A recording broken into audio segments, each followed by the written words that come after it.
So, dear listener, we're getting ready to record a podcast episode, and we just want to remind you that we are not medical professionals. We are not giving medical advice. Nope. And we are not acting as professionals when we're doing this podcast. All of the information that is contained within this podcast is pure, just hypothetical for fun. Speculation. Jokes. It's a comedy podcast, okay? It's even categorized as that. Yeah. Laugh. Laugh along. Laugh. Laugh until it doesn't hurt anymore. Do not listen to us. That also was not medical advice. But laughing is good does for you. help. It is good. Nothing that we say Allegedly. in this podcast is to be taken seriously or held legally against us. So sit back. It's pure conjecture. It's not. Yeah. We're just making stuff up. We didn't even research this episode. We just made it all up. Literally winged it. It's just fake. It's all fake. Jokes. Nothing in this episode is real. It is pure made up fun. It's meant for comedy. It's not meant to be taken seriously. So please don't take it seriously. Jokes. Laugh. Just laugh along with us. Our mental health is good, by the way. Yeah, we all love we love life. being here. Yep. We love the podcast. We'll continue to make the podcast, and we love each other, and ourselves. we're all happy and healthy. Just wanting to make sure that that's known for the potential reason listener whatsoever. I don't know, just in case you need to know that. Just because. All right. All right, enjoy the show. All right. This podcast is just fun. It's all fake. Don't believe us. Look, do your own research.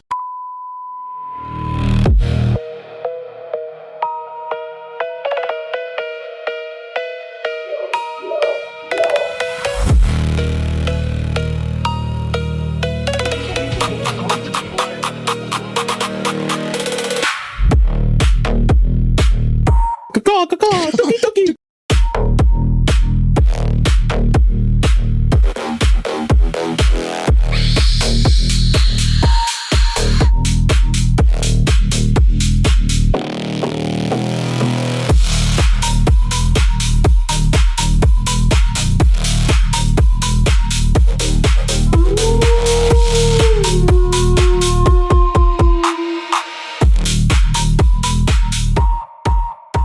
Welcome to The show.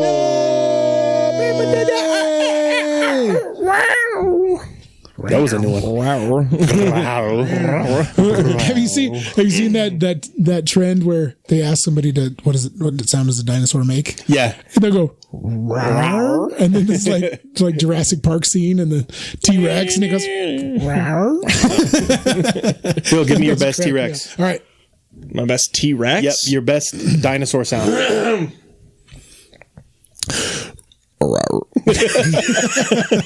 Mike, give us your best. How am I going to top that? That was fantastic. No, you gotta do it. That was it's competition. That's award winning right there. We'll do a vote on the Patreon. Oh yeah, speaking of Patreon, don't forget to join patreon.com/BA Bigfoot.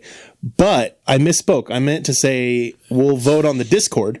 If you haven't joined the Discord, shoot me a message and you can join our Discord. We have lots of conversations. Dude, we've had enough conversation this last week. I literally couldn't keep up. And I got in trouble for being on my phone at a student's wedding. You really? Yeah. No, kind of. Yes, It was a joke. It was 100% a joke. Funny. But were you actually on the Discord during the wedding? Not during the wedding, but during the reception. And so like I was just sitting there because the seats were pretty cramped in the dining area. And I was sitting kind of off awkwardly. And so like I couldn't, it was like, I don't know. Like when you're in the awkward spot where it's hard to talk to people without having to like shout at them. Yeah. So I was like, I'm just going to pull up my phone and I'm on Discord. And Courtney shoots me a text and she's like, I see you're active on Discord. Try being around the students. And I was like, yeah, I know, you're right.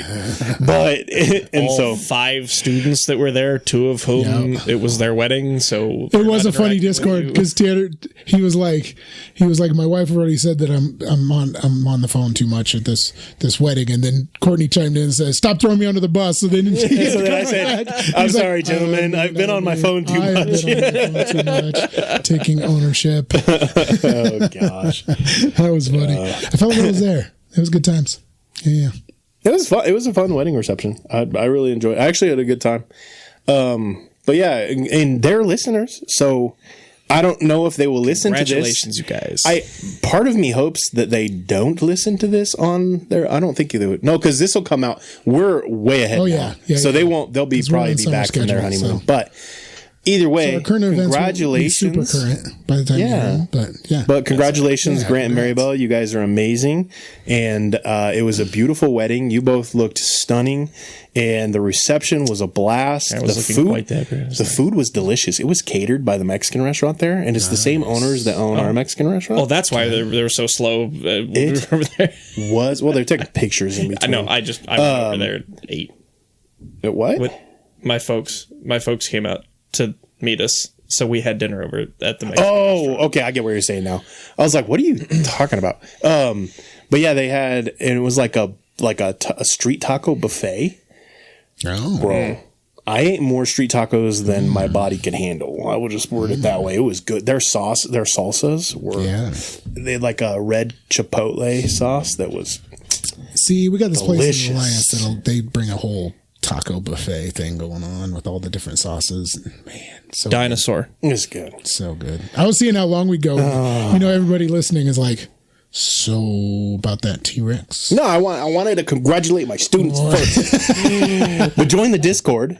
Anyway, Mike, give your T-Rex. All right. Now that I feel like there's so much build. There's a lot of pressure now.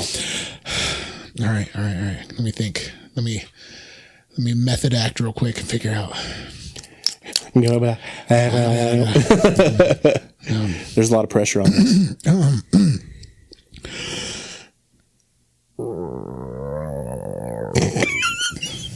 He was really far Tanner, away. He was really far away. He was really Are you far feeling okay over there? I think your stomach was gurgling. That's what it sounded like. Yeah. Rapid bowel movement over there. All right, now That was it's your turn. Okay. It's your turn. I'll actually try a little bit. It's hard because the sound is you don't want to be obnoxious because it could come out sounding like a fake the caw tuki Tuki. We've established that caw tuki does not work. That's one of my favorite scenes in that whole movie. That is such an underrated movie too. Yeah. Dude, you know what movie we're talking about? Gosh. I know that clip, but I can't think of it. Evolution. It was an old movie from Such a good 2000 movie. Yeah. And it's just super underrated, kind of comedy, sci-fi. So funny. See, I know I've seen that clip, but I don't think I've actually watched that whole movie. It's a comedy, and the premise of it is that there's a species that there's a meteor that hits, and it's full of alien DNA, but they evolve super fast. Yeah. And so they're taking over they're afraid they're going to take over the planet. So they evolve into all these different animals, and so they're trying to hunt down, and they're basically at the dinosaur stage. Yeah, and they're hunting at the mall. And it's like a pterodactyl type thing, and they're just all looking at him while he's making the noises, and he's like, "So I think we've established that caw tuki does not work." That's going on the watch list. It's hilarious. It's good. It's good. I'm gonna go watch it now. Oh yeah, I've been saying seen it forever. I haven't seen it forever either. We're probably recommending it, and then we go back and watch it this. It didn't hold So up. bad. Okay. Oh man. Okay.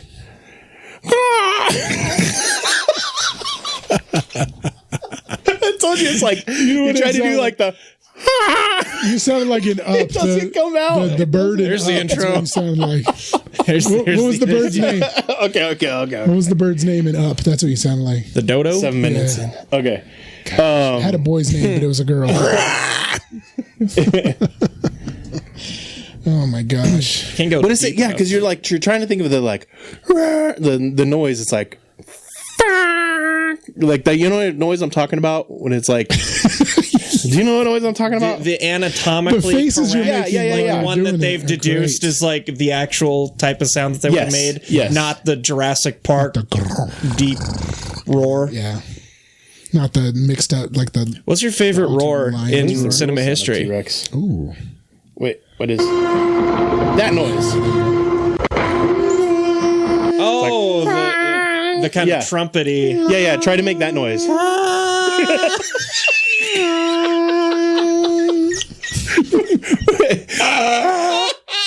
Because It you doesn't feel work without the bass in it. because you feel like you can do it. Like it doesn't. Phil, wait. Phil, Doesn't it feel like you should be able to make that noise? But you can't. Phil, have you ever done where you breathe all of your air out? Yes. And then you try to scream. yell? Oh, yeah. All right. Do it. All right. Phil's going first.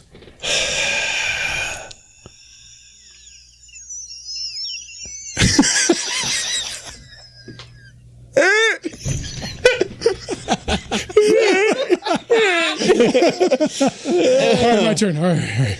I gotta get all my air out. Oh, gosh. This episode. Oh, this is going to be cooked.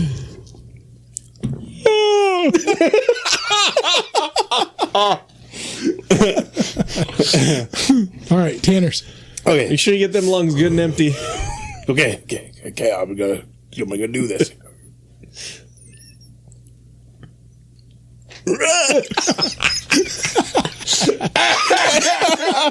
Oh my gosh! Oh my goodness! Oh my gosh! Oh my Okay, gosh! now answer my question. Favorite roar in cinema history? Man, I don't even know. Favorite roar? Bro, I don't even know. I would There's some good need a list to Godzilla choose ones. from. I need a list to choose from. Yeah, I'd have to. Godzilla's up there. I was thinking my favorite's got to be the Balrog from Yeah. Lord of the Rings. Oh, that would probably The way be- they made that is Yeah. super cool too. Like literally just rubbing bricks together. Yeah, that's definitely that one's high. Yeah, Right. that's good. Yep. Okay, Anyway, let's do some beverages. I've got Yes, please. dude. I've got Dear grape God, soda bum. I haven't had a rain that wasn't an orange dreamsicle in forever. I'm running a white haze today. There's a new rain that I haven't tried yet. The Wild and Watermelon or whatever it's called. I got a Lando Monster.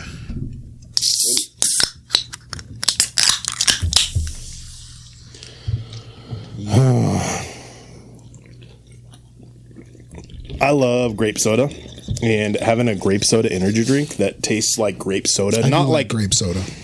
I do. it's not like grape like the other grape, because the other grapes are like they're going for like juice grape, Right. whereas bum is going for grape soda grape, And which grape is not the same soda grape. tastes like purple. It doesn't Yes, taste like grapes. No, it does not. And so yeah, bum energy actually tastes like grape soda. Right. It's so good. I just want to say I've already pointed out the hilarity of that name, but just Seabum like going for that name Why would you is not? so That's good. perfect, yeah. Yeah, but like it takes balls. You know, like Yeah. like that's not one that you can like not commit to. Like you That's got to true. be committed to do that. when you're a legend in the bodybuilding community, you can pretty much name it whatever you want. True, That's true. true. Like if You could literally name it just energy drink. yeah, you could just generic energy Right. drink and you it would probably Copyrighted. do well. And that would Trademark. ride. We're down the tanks. Yep. In the ancient days of giants, when the earth was wild and free, a creature roamed the valleys, cloaked in mystery. Is he born of angels' blood and man, a Nephilim so tall, or a shadow of the fallen, yet heeding the Maker's call? He's a biblically accurate Bigfoot, with a lineage from the skies. Not a myth or legend, but a truth that never dies. Is he a remnant of the Nephilim, a titan standing tall? Or does he have the word of God upon him, the last to hear the call?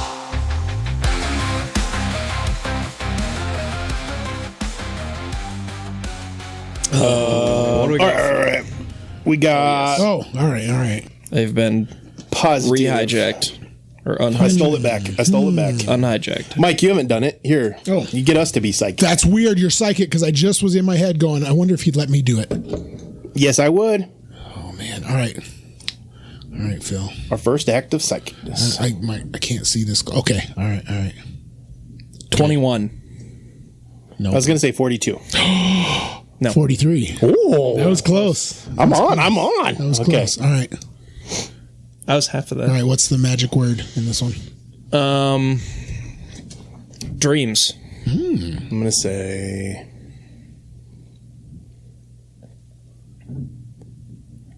something along the lines of the like not all who wander are lost. Like What the? If you wonder. It's close. All right. Okay. Take bold steps, even if no one is watching. Ooh. You just quoted the freaking Aragorn's thing. Yes, I know. Okay. I know. That's what I was saying. Kind of along the lines of that. Not that, because they couldn't, because it would be copywritten. Okay. I want to do one. That might have been the closest double we've had. Those were pretty close. So we've established that we're good psychically, but only when you're a good receiver. Yeah. I'm not a good sender to you. Right. Apparently. I do not psychic. Patreon this week, teaser episode, or teaser of the episode. Yes, episode Yes. teaser. Yeah, because you guys will hear it after this. But we talked all things like, we talked ghost stories, we talked psychology, and one of the cool things, we talked about dreams and recurring dreams. And we did talk about drugs. But I used AI to recreate a recurring dream that I've had. And so it was kind of cool because I got to show the guys what my recurring dream looked like. That's all on the Patreon. So if you want, you could do what Commandy said and just pay for a month, binge it all, and then cancel it until you work some up. That's allowed. Oh yeah. We're not against that. That Commandy character is pretty smart. I tell you what, he's pretty smart. If you would like to help support the show long term, we very appreciate that, because we're getting ready. Like, we're at the point now where I'm most likely going to be able to buy the cameras, and we might be on for episode 100 being video. Ooh, that'd be cool. That'd be sick. So I'm talking to and then you have to see our faces. Yeah. I'm talking to a buddy who has been giving me some help with camera selection and stuff like that. And I'll be in more talks with them as we lead up to it. But yeah, we're starting to get there. And then from there, it'll be we'll do like an actual like podcast soundboard to make it a little more podcast friendly, streamlined. Because right now we just have a full blown soundboard that's ginormous in the middle of the table. It's like the old school DJ. Yeah, if you've ever been into a church before 2017, they had a soundboard just like this. But anyway, we have. I'm going to sneeze. Bless you. Bless you. But yeah, we have a big old soundboard. So that'll probably be the next thing anyway. But your Patreon for $5 a month, you get all that stuff. $10, you get extra stuff, and I might be getting merch getting lined out this summer as well. Merch. And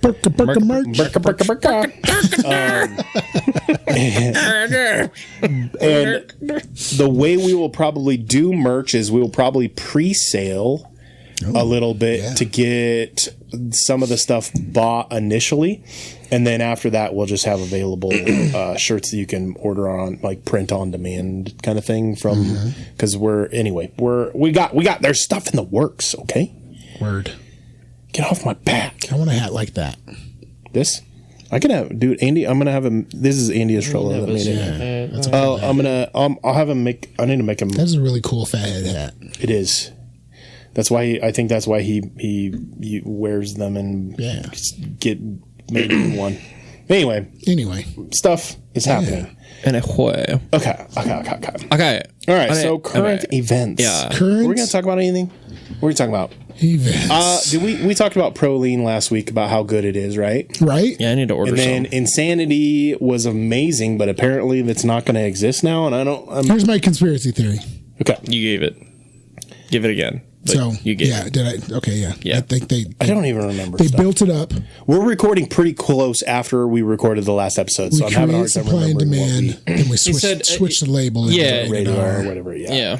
which I like that just blank rated R label is pretty sweet. Not gonna lie. I agree. But either way, as long as the Insanity lives on in some fashion, because I really liked it. It was a good workout, or a good pre-workout. It didn't. It reminded me a lot more of the Psychotic Saw. Yeah. It was a lot more long-lasting rather than just that like punch you in the mouth and then drop you off at the corner. Yeah. Fending for yourself. But if you don't know Insane Labs, all their stuff is Yeah. Horror themed. horror Halloween, Halloween themed, Halloweenish theme. Halloween. Good stuff. If you want a 45% discount on select items, go to insanelabs.com and then use code BA Bigfoot. And then, and if you're ever in their lives on the TikToks, we're in there all the time. You guys can give us a shout out and say hi. Let them know that Bigfoot sent you. We'll be in there. Yeah, because it helps us to help you and vice versa. Because I know there's a lot of people that reach out to me and are like, hey, can you give me the best recommendation? I'm like, well, the best recommendation is just go on their TikTok and buy it from them. And just let them know we sent you. Yeah, because we don't get any. Actually, like whatever you're looking for. And they know their stuff, so they'll tell you, like, if you tell them, like, what your supplement needs are, like, they will get you headed in the right direction. Yeah, definitely. The morning show crew. guys Real good crew. are really good about it because they're the ones who design it. Some of them. The owners obviously design most stuff. But anyway, all that to hype up, we do have in a few coming weeks, few weeks coming, a episode with the CEO and COO. Get to meet those guys if you don't already know who they are. And they're crazy. I know it sounds like the way we talk about them is almost like, oh, they're like, I don't know, because we hype them up, but like anytime anybody else hypes up somebody that they're like, oh yeah, we're gonna have them on our show and all that stuff, it's like I always think like, and they must not be that big of a deal. Yeah, these guys are like this is a big deal that they're coming on the show. Just when I think I look and I'm like, oh, they do that too. Oh, they did that. Oh, they do that. They have movies. They surprise me. Yeah. They do all kinds of stuff. Like all kinds, dude, crazy. But anyway, all right. Moving on. Current events. Events that are current. All right. I know we talked about it, but I just want to reiterate that Tulsi Gabbard resigning because the CIA raided her office and stole all the MK Ultra and JFK files. Still, it's just wild to me. But anyway, Canada is back in the news. Phil, do you know why Canada is back in the news? No. Canada, man.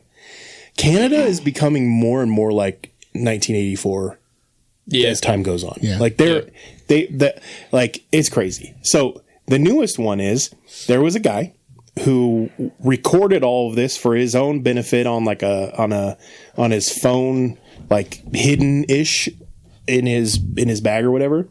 So he went into the school that his daughter goes to, and he's criticizing the principal and saying that they're enacting policies within their school and that they can't just enact policies without communicating what they're changing to the public and the parents. Mm-hmm. And the principal basically is saying that no, they've passed laws that give them permission to change the policies without notifying anybody. So he's being critical of this. And then on the way home, he is then pulled over and arrested and being deemed certifiably insane, and then has to go to a mental institution to prove his sanity. What? Because the person that he was communicating with at the school called in and reported him as being unfit and insane, basically. And I'll post the link to the story in the Discord if you guys remind me to post it when this airs, because it'll be a little bit before it airs, so I'll probably forget. But if I forgot and you want it, hit me a message and I'll shoot you the link. So that's kind of crazy. Mm-hmm. That's all the current events I really have, because not a lot of time has passed, and I was at a wedding, and so I don't have a whole lot of current events. So to fill out the episode a little bit, I came up with a couple stories they're not current events, but they're fun. They're not bedtime stories. They're not anything. Yeah. They're not anything to do with. That kind of works out anyway, since this will be a few days later. Exactly. Right? So we don't have to worry current about events. Don't need to be current. So I want to shout out on TikTok a follower of mine and listener of the show named Continuous Pupil. That is his name. He tags me in so many different conspiracy theories and stuff like that. We've gotten quite a few current events from him. I just have never shouted them out because usually I wait till they join the Discord until I shout him out. He's not joined the Discord, or at least I don't think. Maybe he is, and maybe he's somebody I don't know. Yeah, maybe it's a different name. it could be one of the people from the Discord that their name's different. But continuous pupil on TikTok. So he tagged me in this really good conspiracy theory, and it's not enough to generate a full episode. So I figured this would be perfect. Yeah, cool. Have you guys ever heard of the conspiracy theory that the Hindenburg was not an accident? Yes. Have you ever heard of that one? I have. What did you hear that it was? I don't remember thinking it was worth looking into very much. Like it was a pretty. I don't have an answer. I don't recall. What do you Gosh, remember? it's been so long. I don't even That's- remember. yeah, I just don't remember recall. it being on a list of different conspiracy theories. Yeah. So actually, this one is really legit. Really? And it is really intriguing. And the more that I've looked into it, the more I'm convinced that it was not an accident. So and now that you get, like, you didn't give us any heads up on this, so my brain's kind of clicking. I do remember reading one saying that the idea of the blimps, right? We're talking about the right thing. All right. That the blimps were big and huge, and there was something else that was replacing it that was less cost effective. And so they were going to go with the blimps. And so they set it up to destroy it and show how dangerous it was. So they'd go there as a direction and put more money into this other military installment. I remember something like that. I remember military, but you're on the correct path. I remember something about hydrogen's not nearly as dangerous as they made it seem with that incident. Yeah. And I don't remember what the cause was, or what the reasoning was as far as like what motive there might have been to make such an incident happen. But I remember that being like the motive. On a path. Yeah. Part of the overall story. Also, aliens. Yes. So, Okay. who do we know? What industry do we know sabotages things constantly? Big oil. Big oil sabotaged the Hindenburg. That is the conspiracy theory. Okay. Motive. The Hindenburg was extremely cheap. Right. And extremely luxurious. It just took more time. So flying across the Atlantic as the first transatlantic flight, it's there. You're in luxury the whole time. You're eating phenomenal food, and cost to fly over, it was minimal. If you ride the winds right and you have the right setup, like it doesn't take anything because because it holds everything afloat. Sure. So the competitor at this point in time were the standard industry like airlines, which use a lot of oil. And What year was it in? 1937. Okay.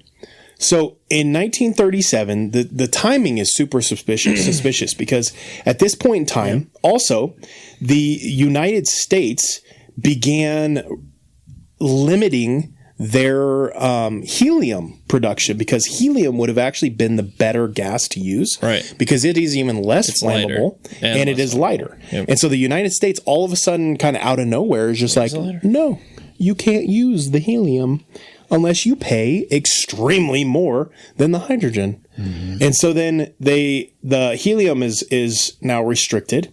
The fire was so cinematic, and you actually were onto it, that something like that shouldn't have been as visual as it was. Yeah. Especially if it's not just a random like spark. Like that it just doesn't make any sense. And then hydrogen or helium, like I said, was controlled by the United States. And at this point in time, one of the biggest concerns with the conspiracy theory is what else was happening in 1937? What do we got going on? Stuff. So you've got the Great Depression is kind of ending. Yep. But also, there's literally World War II. Up That's for what I said. We're ramping up World War II. Why did the media all of a sudden? So you know how like all of a sudden, so when Trump was pew-pewed in the ear. Mm-hmm. There were multiple news agencies that had never covered one of his speeches. All of a sudden, we're at this speech. Yeah. Same thing with this. Right. These news agencies that had never been at any blimp all thing, watching this all thing. of a sudden, we're all at this place. And people say, well, the reason they were there was because it was the first transatlantic. It was the first of the first. Everything was firsts. Right. Everything that the blimps did were first at this point in time because it was a pretty new technology. Right. So it being the first transatlantic was just the next first. Why did all of these news agencies with war getting ready to come out, like big things were happening, they all decided to show up at this one landing? And why were they all at the landing? Why weren't they at the taking off? Right. They all were at the landing to show it landing. The takeoff would be just as significant, but they weren't there. They were just at the landing. Devil's advocate on that particular point. You'd want to show like the, hey, it was successful part rather than the, hey, look, they're going to try. So that kind of makes sense to me. But if you're gonna show that they were successful, you would have shown they were successful and they were launching off too. I'm saying I just mean like, your likelihood hey, they made it across the Atlantic, right? But but again, your likelihood to want to talk about it as a big deal, like you would have been covering all of the previous firsts then. Oh, I see what you're saying. So if all of a sudden the transatlantic just that, if the transatlantic was that big of a deal, there would have been there at this launch as well, right? If it was that big of a deal, you're saying both. Yeah. Okay. If it was that big of a deal, I'd like to point out I made an error in statement. Hydrogen is lighter than helium, which is why they were trying to use that in the first place. Oh, okay.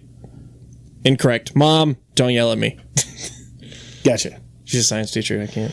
I didn't look. I'm sure you didn't care about it. I didn't even look into it. I just know that at the time, helium would have made more sense, but it was heavily controlled by our government. Think about too, like how many things in media like are covered, they're not covered from the beginning, but they're like over covered at the end. I'm just thinking of like when we recently went to the moon. Like nobody even knew we were going until like the 2 weeks, like maybe a week before, all of a sudden it was this thing, and like there had to be some build up to that, and there was like no coverage at all until they came back. You know, and then it just blew up, all the footage and all the people covering it, and you know, I don't know.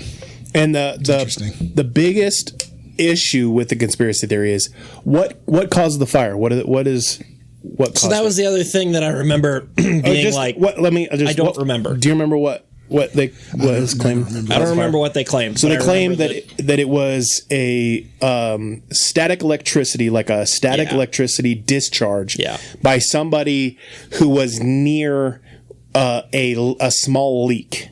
And that static electricity discharge is likely what caused it. Yeah. Okay. So now what were you going to say? I remember someone pointing out, like, that does not seem likely. It doesn't seem likely, but also, not only that, but they've kind of ran with, like, that is what caused it. Right. They literally have no proof of that. Yeah. Right. There's zero proof. Yeah.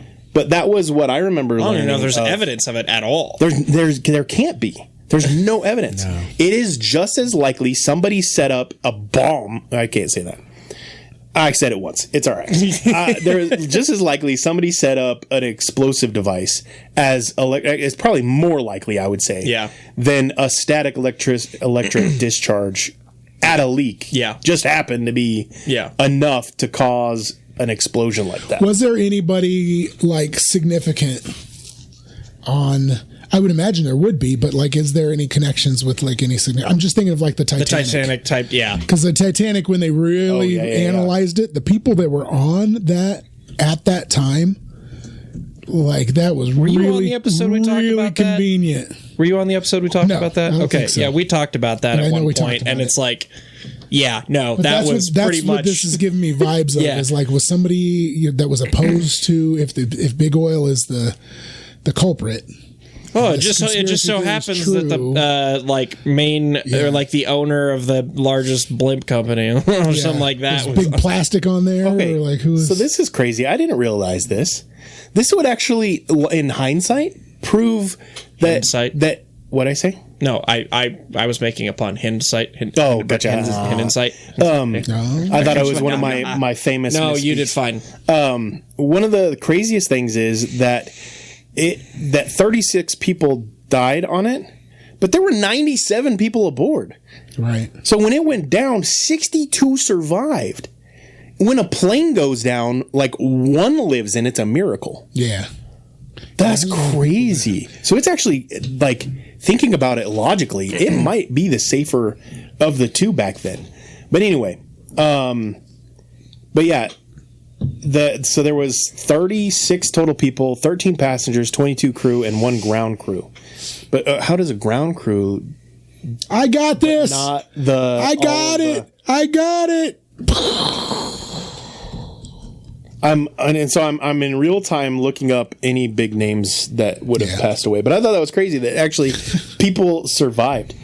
But there wasn't, apparently, according to this, it mostly involved just regular passengers and crew rather than global figures. Yeah. Ernst Lehmann was probably the most historically significant passenger. He was one of Germany's leading airship figures and a major advocate for Zeppelin travel. Okay, so exactly what I said. So literally the guy you would want. I was to take like, out. Herbert Morrison.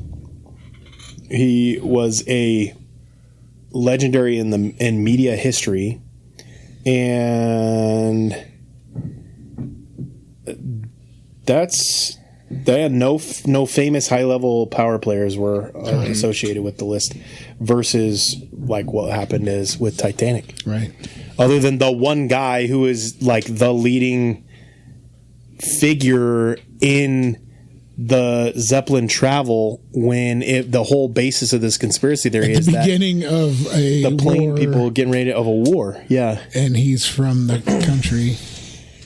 Interesting. That is it, and literally, World War I's getting ready to break out. The leader of Zeppelin travel is on board, and from that country that started. After this, like Zeppelins just kind of they disappeared. They went away. There for a long, except for Goodyear, unless you count like Goodyear blimps, and like Led Zeppelin. I mean, they stuck around for a long time because they're made of lead and not hydrogen. Yeah. That's a cool story how they came up with that name. You ever heard that story? Oh man! So when they first came out, I can't remember what their name was originally, but they had the new sound, that distorted electric guitar thing, and the Who, the band The Who was big at the time, and they went on in public to say that this music is terrible. If you're listening to this, you're obviously tone deaf. They're like making fun of them and stuff like that. And so instead of Led Zeppelin musicians being mad about it, they said, because The Who said this kind of music's going to go over like a lead balloon. That's what they said. And they said, what's the biggest, baddest balloon we can think of? Oh, a Zeppelin. All right, so we're going to call ourselves Led Zeppelin. That's how they came up with their name. Wow. They couldn't spell lead. That tracks. Yeah. I'm not a big Zeppelin. You got to spell things wrong if you're going to be cool. Yeah. You can't be a famous band. Like Phil, you got to spell it F-F-F-F-I-L if you want to be cool. Phil. Phil. You got to spell Phil B-I-L. Yeah. He no longer says it. B-I-L-L-U-P. Billip. All right. My next story is a historical story that is documented. A story of hist. And when I first heard it, the way he explained it was the same way as I'm explaining it, that it sounds so far-fetched that it doesn't seem real, but it is actually well documented in the newspapers in England. Okay. So, I was watching a Mr. Ballin episode. You know who Mr. Ballin is? He. I bet you do. I'll bet you do. You just don't recognize the name. Okay. He tells really cool, just like stories. They're this guy. I bet at some point in time you watched one of his videos. Yeah, maybe. He's super famous. He's a super famous dude.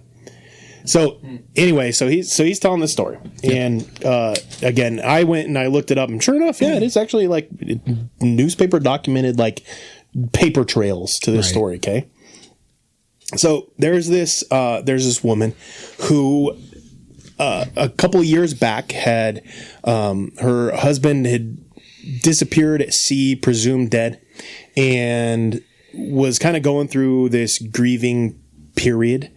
And so she's a couple years out, and she goes to stay in Europe with her a relative.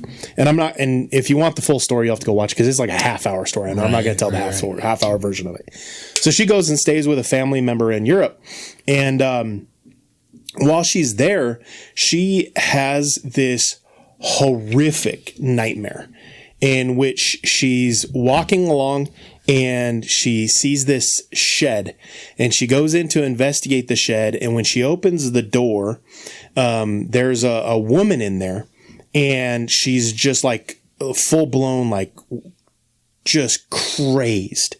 And she's in this dream. She's like, "Hey, can I help you?" And when the woman turns around, the face is her dead husband. And she wakes up from this dream, and she's like, it was just vivid. It was real. And so she's like, I need to just go for a walk and clear my head. And like she's in the grieving process still, even though it's been a couple years. So she's going to go out for a walk. She goes out for this walk, and she's walking along this road, and then she looks over, and sure enough, there's the shack from her dream. And before she could even like think about it, she just finds herself like gravitated to this shack.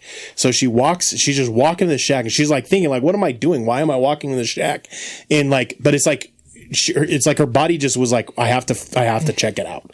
So she goes and she opens the door, and exactly like her dream, there's this crazed lady that's just like rail thin, scrawny, hair is just disheveled, whatever. And so then, before she could even like think twice about it, she yells out, and she's like, "Hey, can I help you?" And just like the dream, the lady turns around, but when she turns around, it's obviously not the face of her husband. And yes, obviously, because everything else in this makes perfect sense. I know, right? So she helps this lady, and she kind of hobbles her back to her relative's house, and she's like, "We need to get you some help." And this lady can't even like talk. She's basically like almost dead, just jacked up. And at the same time, all of a sudden she gets this horrific fever and gets horribly sick and is like on the verge of death in the bed, and just like time is passing on, and she's just in this almost like a coma state. And she's in this coma state for a couple weeks, and like in her brain, she's like piecing together, trying to even remember what was real, what wasn't, what happened, what actually did happen versus what are my memories telling me happened. And finally, after 2 months, her fever breaks. And when she wakes up, there's a lady in the room, and she assumes this lady must be a nurse. And so she's like, "Hey, can I get some water?" And this lady is just like really happy to help her. And she's kind of confused and like, what the heck is going on? And she starting to get better. She sits up, and after a little bit of time, this lady's like, "Hey, I'm not your nurse. I want to explain to you that you saved my life. I was the lady from the shack. You brought me back. I was so hungry and starved that like I couldn't speak. My voice wouldn't even let me tell you, that I needed help. And you helped me, and so now I'm alive." And and so this lady's like, "Okay, so what, like, can you, like, how did you get to this place?" And so the lady's explaining she was on a boat, and when the boat started to sink, she was asleep, so she didn't even know it was sinking. And some random guy came, busted into her room, grabbed her, pulled her out, put her on a lifeboat, and this lifeboat went and it landed on an island, and just kind of like a random deserted island. And they lived there for a long time. And she's like, "I don't even know how much time we lived there." And the guy who saved me eventually became kind of delirious and was kind of crazed, but I felt like I owed him something because he saved my life. And so I stuck around him just to kind of help him. And eventually it got bad enough to the point where he was so far gone, I just needed to go. And so she gets back on the lifeboat or whatever and just like rows or I can't remember this part of the story. So somebody came and saved. A boat finally came along and saved them. But this guy refused to get on the boat because he was just so far gone, just like full blown crazy. So so this boat saves her and brings her back to Europe. And then so she finds out who this guy is and makes it her point to go and find the nearest person to him that would have been related. And so she just began this trek, and she's on this journey. And so literally she's on this journey with no money, no means of getting there, just walking. And the furthest point that she could finally get was this shack. And she went in because the elements were kind of taking their toll on her. So she goes into this shack and she basically collapsed under the stress of it all and all this other stuff. And it was at that point when she first had woke back up and she realized she was too weak to continue on, that the main lady came and found her. And so they're starting to talk and tell, and come to find out, the guy that saved her life was this girl's long lost husband, who had been lost at sea, presumed dead. And in fact, not only was he not dead, he was still alive on the island, and she was on her way to that house to tell her family member that, hey, one of your family members is still alive and he saved my life. And so then they were able to then go and get him and kind of bring him back to sanity, because his wife is now the one that like shows up to save him. And her husband is actually then makes a full recovery and gets basically incorporated back into society and is like alive and well. And so all of this is like actually documented in the newspapers in Europe because it was such a crazy sale. And so had she not had that vision of this crazy lady with the face of her husband, that lady would have died in the secret, and the husband would have died on the island. Yeah. And she would have never known. She had never known. Huh. She just would have assumed her husband had died years ago. Huh. It's almost like Castaway, but different. Yeah, but different because there was Wilson. People. Yeah, that's crazy. Wilson was the lady who was helping him. Okay. But anyway, that was a Mr. Ballin story, and like he said, there's actual documentation, which is kind of crazy. Yeah. So, if it is fake, it is a well-documented fake. But interesting, cool story. Just kind of goes to show that sometimes, like, weird things happen and we don't know why. Yeah. And it's kind of proof of that. But yeah, I figured that would be a fun story. It sounds since like I didn't have any current events. I'm trying to segue. He probably needed some health care after. I hope they had insurance. Me too. Yeah, we're talking. The topic. So before we get into that, I just want to complain one more time on my current events. Can I complain about the data center stuff again? Because that has been a hot topic in like current events right now. Yeah. So Fox News comes out and makes this post, and in this post, straight up says that China and the propaganda agents of Iran are trying to paint data centers as being bad for the climate and overall evil. Kind of playing it off as though if you are against data centers, then you're pro-China and Iran.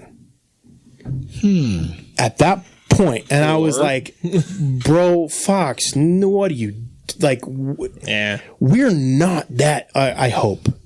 That people who follow Fox are not that dumb. I don't know. But my good, like, what are they? So because I don't want these data centers to absolutely thrash our environment, I'm now subjugated to propaganda, and that propaganda is winning. Yeah. I don't know. It's like propaganda to Anti-propaganda. Yeah, well, it's like The only propaganda to propaganda. Yeah. I feel like the only decent reason for like Fox to exist or any mainstream conservative CNN, news, ABC, all those guys. no, I just want Fox. The only reation I'm okay with Fox existing is to counter. Oh, that. yeah.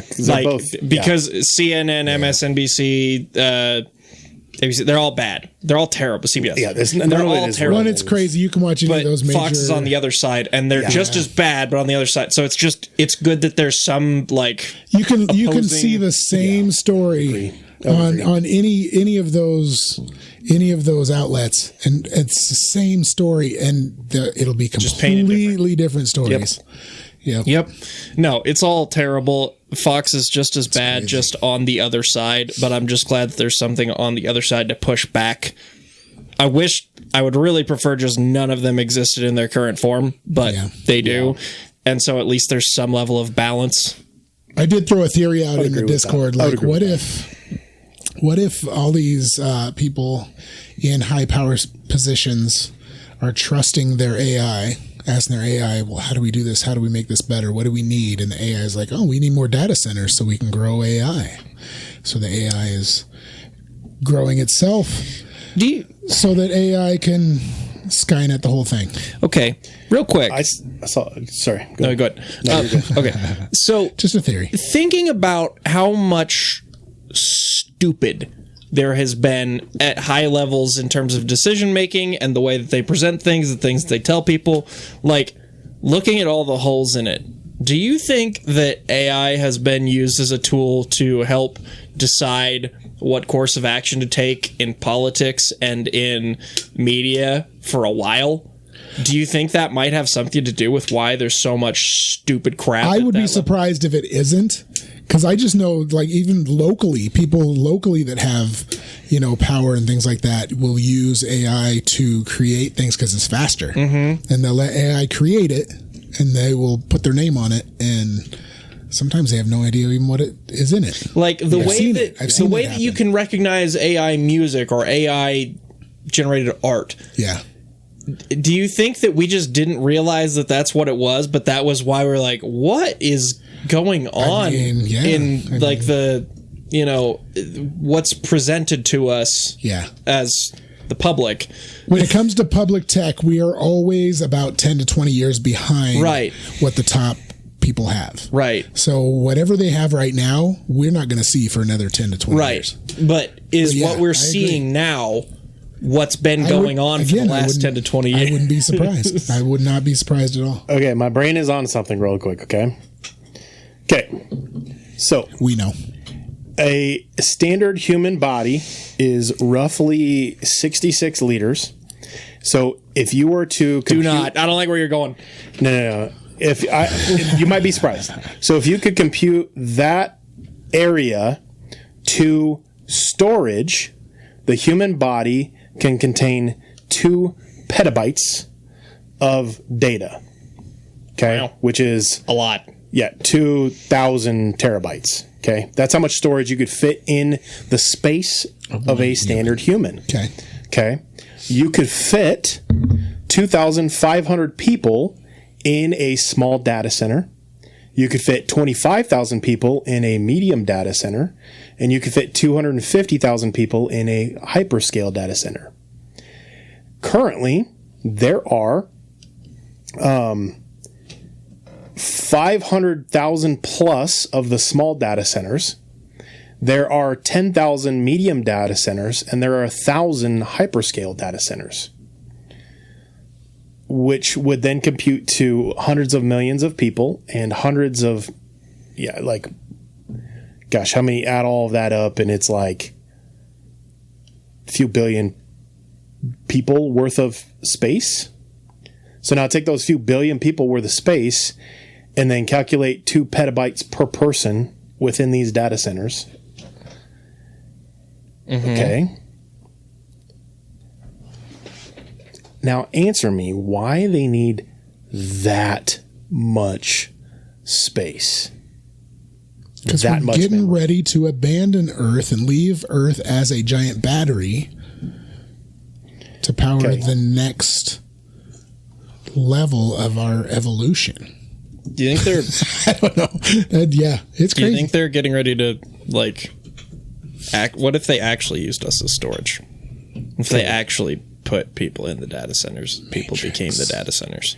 So It's like the Matrix, but instead of energy, it's storage. Yeah, we're storage units. calculating out USBs. that is 2 trillion petabytes of storage, 2 million exabytes, 2,000 zettabytes, or 2 yottabytes of storage that exists solely in the data centers. Theoretically. No, Well, that's, I mean, worth of That's the space, actual like space, making up the space. That's okay. So how much is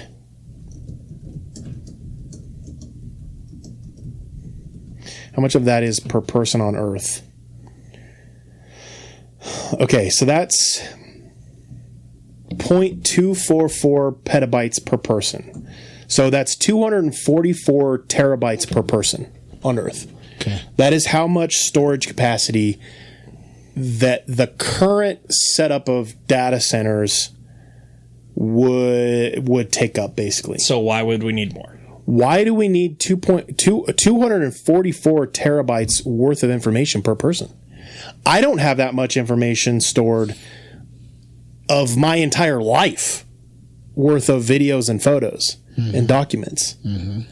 But they are now needing more than 244 terabytes per person worth of storage. Calculating that on my brain, and they're Aliens. They are exponentially expanding this. That's crazy to me. Okay, anyway, that was fun. All right. Well, with that, the one thing, maybe they're using all of that space to store all of our health information. You can't say we had a better segue. Yeah, We had a better segue. That was that was. I don't fail. care. I have to re-segue. Then do a better one. You, Do a better one. just No. you just just edited you it. just No, went we you just already went did it. We're not doing it you again. just went the You're- wrong way on the one-way street. It doesn't backing matter. up, trying to, and you hit the I had to dumpster. redo it. You So hit now the you have dumpster in the alley, backing up so you could get back in. and now you have to redo it because we're not there again. So now you got to redo it. Who's doing it? You Resegue. already did it. You have to resegue. We're not on there anymore. I did my part. And it failed. It was bad. No, you just rejected it. It doesn't mean it. Somehow that was bad enough. It made a really good transition. I'm not gonna lie. Health insurance. All right. There. So There's your segue. to give you my so gosh. my experience with health You're waiting a insurance second. is very minimal, but my family's experience with health insurance is not. One of the things that is currently ongoing, and Courtney gave me permission to share this. So I was going to say, this is Courtney's episode. yeah, I know, and I'm really bummed that This she's not on sucks. it. But so the she has Crohn's disease, and part of that and she's almost died a couple times because of it. So she's on a medicine that literally like keeps her alive and keeps Crohn's at bay, basically. And we got to the point where the insurance that we had was simply just not affordable anymore. Yeah. It went from $140 per person per month on the Affordable Care Act. So we're getting government subsidies to pay for this insurance to begin with. Right. And then it popped up and it was going to be like over $1,000 a month on top of what the government was already subsidizing us to keep our insurance plan, which was already a dumbed down version of the years before because we kept having to back down and get dumbed down versions. So we were like, okay, we have no choice. We have to go with a different company. And so we looked it up and we looked up everything. We looked up all of her doctors.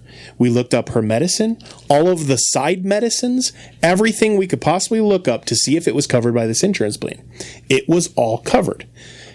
And then, so now we are currently 5 months into the year, and she has not gotten a single dose of her medicine for Crohn's because the insurance company keeps denying it, saying that it's not covered under her current plan. Because they want more testing, and there's always more. They want more. Right, yeah. They need prior auth. They need the doctor to tell them why. They need this. And then they get that, and then they're like, oh, we'll approve this side medicine. So then we're like, okay, we'll let's do the side medicine. So then the doctor goes through all the information, gets it prescribed, goes through the process, gets the prior auth, does that, and then they get the insurance. And the insurance is like, oh no, we rejected it. So then they're like, okay, so then now you need a prescription assistance program. So then we go through the subscription assistance program. We apply. We do all of that. And then she gets a rejection letter because, according to the rejection letter, that medicine should be covered by her insurance. Right. And the insurance is saying, no, you need the substance or the assistance program. The assistance program is like, no, your plan covers this. And we're stuck literally in the middle of the first conspiracy theory, which is the delay, deny, defend. Mm-hmm. That is a confirmed conspiracy that insurance agencies have been gotten in trouble for doing. And the entire goal of it is that they lose paperwork, lose documentation, do all of this stuff in order to delay you long enough that in hopes that you will eventually give up. Right. But the problem is they're literally playing with people's lives. Right. Yeah. Because if Courtney were to have gone through another massive flare-up, last time that happened, she almost died twice. Right. And so now they're literally playing with somebody's life in order to prevent paying for a medicine. And again, going back to this medicine, why is this medicine cost $2,000 per dose when a biosimilar is made in India for $20 a dose? Yep. But in America, you can't get that. You have to get the ones that are $2,000 per dose. So then you need the insurance in order to provide it. And then the insurance is like, no, we can't do that. So then they do the delay, deny, defend in order to try to get you to eventually give up. It's literally, okay, you remember the like little maze games you played as a kid where it's like, oh, follow the straw to the drink. And there's but instead of like 4 straws, 5 straws, whatever, like to keep a kid occupied for 2 minutes, it's like 1,000 of them, and there's no actual right straw. They just want you to give up. Going in circles. Yep. They just want you to quit. It's it's built like money wise, it's genius because it's built so that it's a monopoly that can exist without it being called a monopoly. Yep. Mm-hmm. Because they corner the market, they control the market, they control the output, and they control the input. Yeah. Like they control every aspect of people's health. Well, and after it's just crazy that business is allowed to do that. After finding out how it came about last week, controlling who gets to be a doctor, who gets to practice medicine, who gets to have a license to do this, they're like, oh, well, this is working nicely. Now we're gonna make it mandatory to have insurance, so you have to pay to be able to use any of this, and then we're going to make it impossible to actually get any benefit out of it. Right. And if you don't use it, if you're not willing to pay $4,000 a month with government subsidies or not, if you're not willing to pay that, you now have to pay the government a fine for not having the insurance. So now you are required to have something that functionally is not. It is not. The consumer is not the interest. Right. Their interest is not in keeping you healthy. Right. Their interest is in getting as much money from the system, from the government, and from you as they possibly can. Yeah. So a few years back, they came out with a new med for type 2 diabetes, which I have. And so I got on it early. And I was like, cool. And it's an injection, we get on this injection, I'm on it for a little bit. And within a few months, they figured out one of the side effects is that with a controlled diet, you can you can multiply your weight loss on this thing. So they started marketing as a weight loss medication. All of a sudden, there would be times I would go in to pick it up and I would have to go 2 or 3 weeks without it because they're out of the supply because everybody's buying it as a weight loss drug, even though it's a drug that helps me regulate and in some cases, like, be alive, like you said. Yeah. You know, and so this was a medication that there was times when I couldn't get it. Now it's more regulated now. But even now, like, people will drop, you know, $400, $500, $600, $800 a month for this medication, and the supply keeps the supply down, which sometimes it's hard for me to even get it. You think it actually keeps the supply down, or you think that's just maybe it's just a doctored supply thing too? I think all of the supply like shortcomings that they have are manufactured. Right. I do not believe for a split second that they were like, oh, let's market this as also a weight loss medication, and then didn't decide to make up for that with higher production rates. There's no way. I just refuse to believe that. It's crazy. So the number one thing that, and the funny thing is about this episode, I can almost guarantee it's already shadow banned because I used the words the bad words delay, deny, defend. Okay. Because with all of the Luigi stuff, that became a threat, and you could actually be jailed for saying that over the phone to an insurance company. Just saying, all you had to say was, "I get it, delay, deny, defend," and then they'd be like, "Is that a threat? I'm calling the police." Confirmed cases of that happening? I don't know. If so, that's insane. I didn't look it up. If so, that's insane. I do know for sure there was confirmed cases of people being arrested for it. I don't know if the arrests actually stood. Got charged for it. Yeah, I don't know for sure if there was any charge. Okay, the number one thing that I think all of us can understand a little bit of is insulin. Yeah. Insulin's cost is outrageous. It's insane. Okay. Yeah. So doing quick research, just easy research that's available, we can know that it costs $2 to $6, depending on what is being manufactured, to make insulin at a large scale. Yeah. $2 to $6 per vial is what it costs. Okay.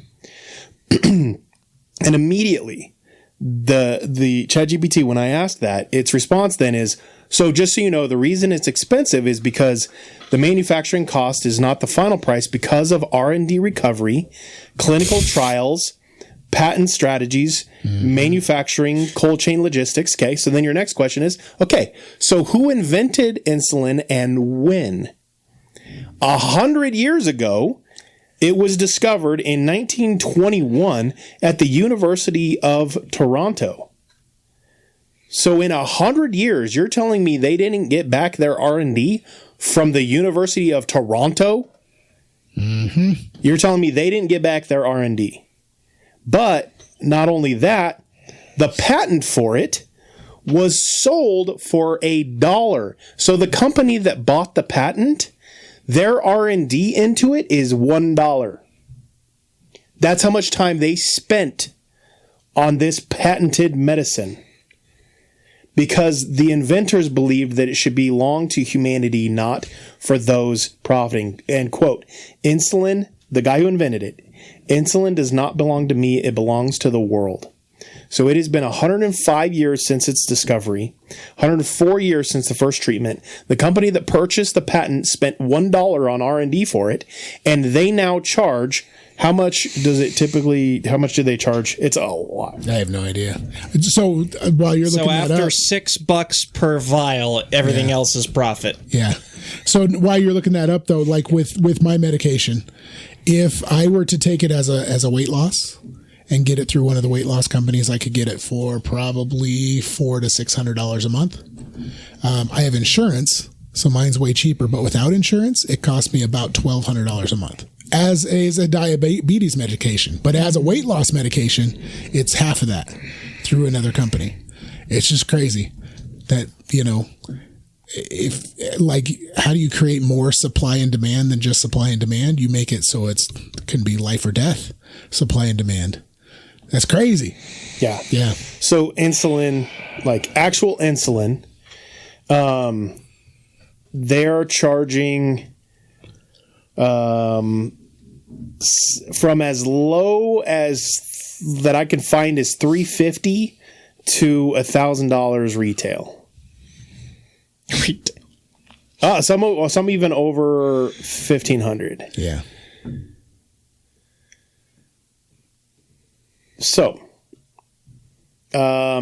worst case uninsured cash price $300 to $1,000 or $300 to over $1,000 at the pharmacy counter without insurance.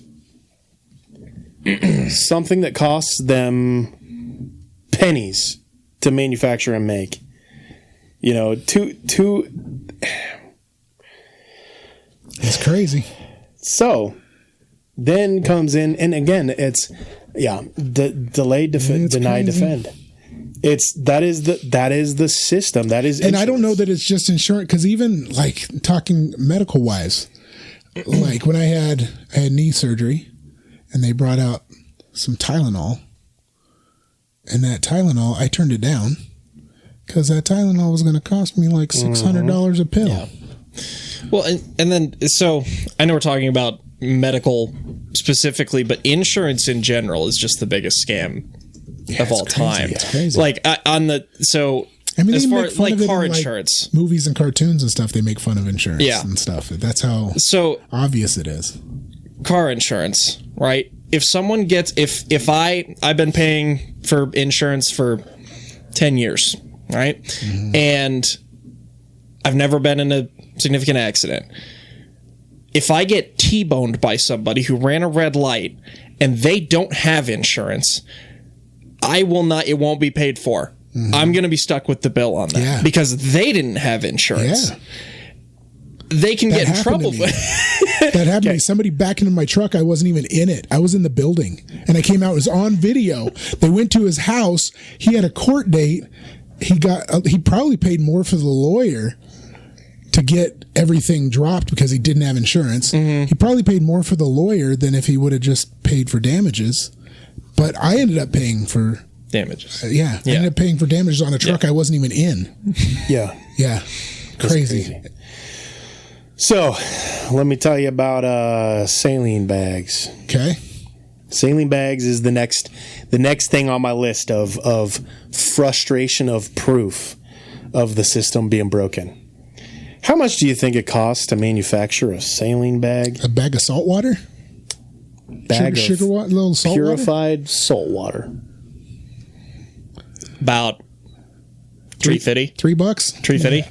Pennies. I was literally less than $1. The bag probably is the most expensive part of that. And the bag is still pennies. All of it is pennies. Yeah. It costs from the moment that you concept to final product is still under $1 per bag.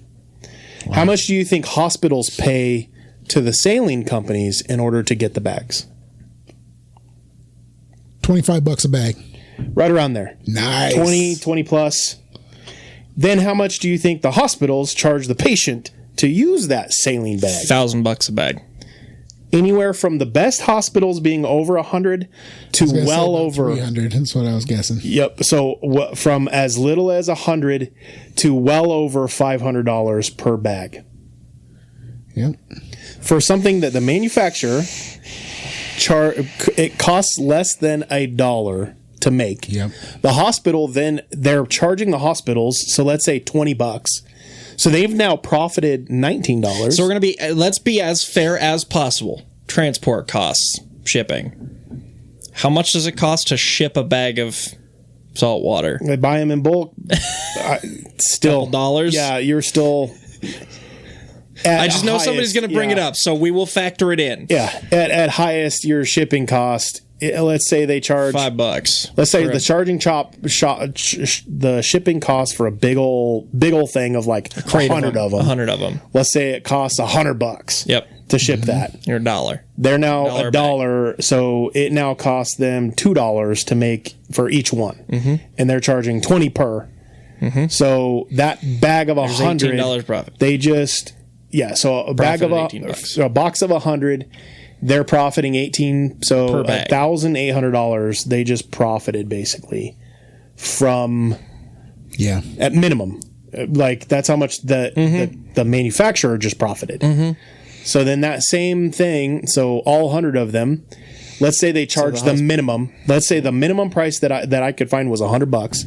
Let's say each hospital charges $100 for those 100. That is now a 10 grand profit, right? Yeah. And given No. So they charge, The hospital spent $20 per bag. Yep. So it's $80 per bag. So it's 8 grand. So they profited 8 grand off of those. And given they've got staff bags to of pay and Stanley. things like that, but Again, that's crazy. Yeah. So you got to include. There is obvious costs that go into it. And I get that. I went to the eye doctor today. The cost of an MRI isn't necessarily that.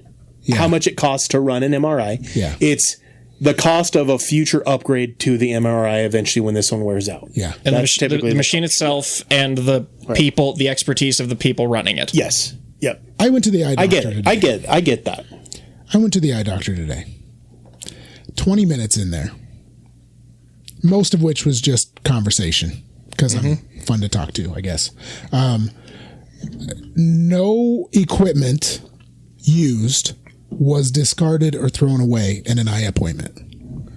There is a flash where they flash you in the eye. They puff air in your face from equipment that probably cost a lot of money at the start. Right. There is nothing thrown away, nothing used. Like you go to the medical, they got to clean and sanitize it. Yeah, there's no. Yeah. And with the best insurance we have in the area, that 20 minutes still cost me $45 without leaving with anything. Yeah, just the consultation and the testing and staring at walls, saying numbers. Yeah, numbers and letters on the wall cost me $45 with insurance, and they're still going to charge insurance on top of that. Yeah, and you're probably there for 15 minutes. Well, like I said, we like to visit, so maybe a half hour. Okay, so if you're visiting, but again, we're visiting. Yeah, like this isn't. So you're there. It could have taken 15 minutes. 15 minutes, easy. So 45. So let's say even 50. And that's so you're basically being charged $200 an hour. Yeah. For your visit. And there's no I get it at the hospital, the doctor's office. They have things that they use and they have to sanitize, rewrap. They do all that stuff. Yeah. That all takes time. It takes their supply, and things they have to do with that. There's things they throw away. But at the eye doctor, literally, other than sanitizing anything I touched, there's really no. Yeah. There's I got my nothing thrown away. When I got my hand stitched up last summer after insurance, it was $1,000. Yeah. It was in the ER, but still. So let me tell you before we move on to number 2, because I got 5 things that I wanted to talk about for insurance companies. We're still on number 1, which I knew was going to be the biggest segment of the whole thing. So my experience when I tore my patellar tendon, I tore it up in Estes, Colorado, on the nasty decline, and I required an ambulance ride because I could not get up. Courtney couldn't get me up to the vehicle in order to drive me, and so it required an ambulance ride. Okay, right. On this ambulance ride, immediately, the tech, the first question she asked was, "Have you been vaccinated for C-19?" I said no, and she's like, "I could do it right now." Literally, the first thing that flashed in my mind was, how expensive would that vaccine be? On an ambulance? On the ambulance. Yeah. And I was like... Probably 4 times what it cost to get it at a clinic. Yep. I was like, I am good. No, thank you. And she was like, it's easier to treat you if you have... And I was like, I've had it. I was like, I've had it. I literally got over it. I've had it now. I've had it a couple times. I have natural. And so then she's... scolding me, lecturing me about why I need this. Okay. And then she goes and she's like, okay, well, can I get you to pull up your arm? I'm going to put a saline bag in. And I looked at her, I was like, I don't need a saline bag. I'm hydrated. I just need to figure out, because I thought I broke something. I was like, I just need to get to the hospital. I was like, I didn't even need you guys. But since you had to come out, and because one of the questions I asked him was, I asked the driver, I was like, now that you are picking me up, is the cost the same as if you load me into my car versus into the ambulance? And he said, yes. Once we actually like pick you up and begin to move you, you are charged the full rate. And I was like, he's like, we could just move you in your car if that'll be more comfortable for you. And I was like, if I'm paying you guys the full price anyway, you might as well wine and dine me while I'm on the process. You know, I was like, might as well, let's just go. Swing through, drive through real quick. Yeah, I was like, if I'm paying for it, like, let's full bore. I'll just get on the ambulance. Okay. So anyway, so she's like, I need to get you for the same. I was like, I didn't even need you guys. I just needed to get to my car. And so I was like, I'm good. And she's like, what? And so then she goes up to the front and she's talking to the driver and I can hear her and she's like, he's refusing treatment.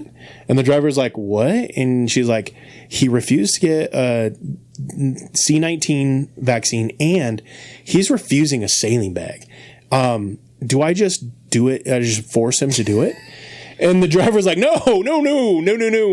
So this lady, she must have been fairly new. Oh my gosh. She was going to try forcing me to get C-19. It's a whole lot easier if you just sit still. I don't need treatment. Trying to hold you down. In that moment, I literally was like, I'm not going to say a word. Because if she does it, I literally, in the back of my mind, I was thinking, if she does it anyway, I'm suing the crap out of these guys like this, right? For forcing treatment upon me because they cannot force treatment. And so I was like, I literally in the back, I'm sitting there, I'm smiling. I'm like, I'm about to get rich. I was like, this will pay for everything. But then the driver's like, no, you cannot, no, especially not a saline, and literally, especially not a saline bag. And I was like, bro, she was about ready to get sued over a saline bag. So anyway, so we get to the hospital and they do an x-ray. And he's like, yeah, it looks like you tore a ligament. This requires an MRI.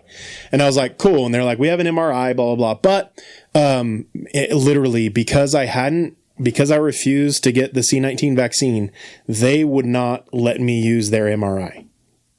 So they wouldn't give me an MRI. And so they were like, yeah, with everything going on, we can't give you treatment. Dude. And so he's like, you'll just have to drive home.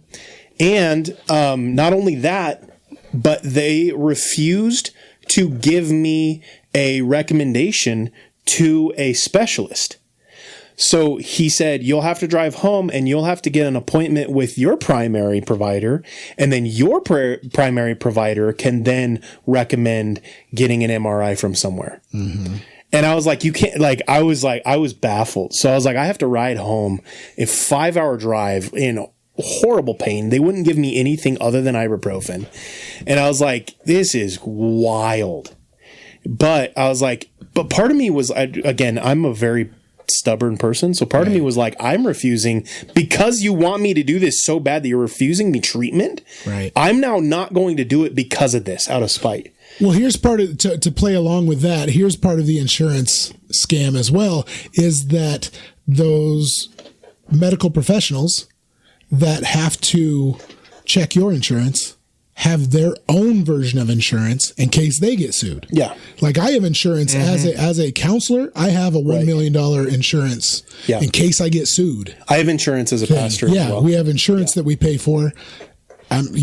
I don't know what I would ever do to get sued, but I got it just in case. Probably get sued for something you didn't do. Yeah. That somebody was claiming you didn't do. You know what I mean? But it's crazy. Yeah. So doctors have to have that too. Yep. So, and that insurance is crazy. Yeah. That insurance is costly. So now they're covering his own butt. Yeah. Oh yeah. Making sure. Yeah. So, crazy. So now I go to my primary. My primary is like, this is very obviously a ligament. We need to get MRI.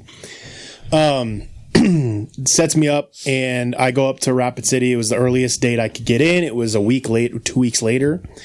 And this whole process, the thing that is craziest is that looking back, with a torn patellar tendon, the faster that they can get in to get surgery, the higher success rate you have. Yep. Right. And every single part of this process is now delaying it further and further. And the ligament is eating away within your body. Now, on the opposite side, when you have an ACL or MCL tear, they actually want you to like be flexibility and like they want you more time is better to get back to more mobility before they do it so that you can recover better. But with a torn patellar tendon, it's the exact opposite.